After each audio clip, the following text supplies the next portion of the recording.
Ito naman ngayon, isang athletic na fur baby ang kinagiliwan ng netizens. Aba, kung meron daw kasing Olympics para sa mga aso, pwedeng isalang ang doggo na ito. Aba, tingnan natin. Baka gusto ko din salang si Booker. Yan. Sabi po kasi ng mga netizens, EJ Obiera daw, kabahan ka na.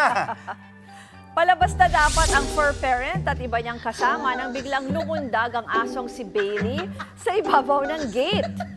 Nakipag-unahan pa siyang lumabas ng gate at nagtatakbo sa labas.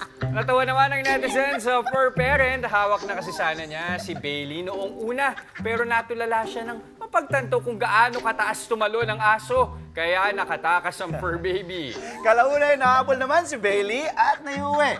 Hirit naman ng iba, buti na lang daw ay panay tahol lang ang kaya ng kanilang mga aso. Aanhin pa raw kasi nila ang mataas na gate kung mala EJ Obiera nga naman. Kung tumalo na ang kanilang fur baby.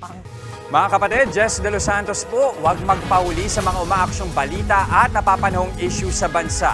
Para sa mas malawak na balitaan, mag-subscribe at mag-follow sa social media pages ng News 5.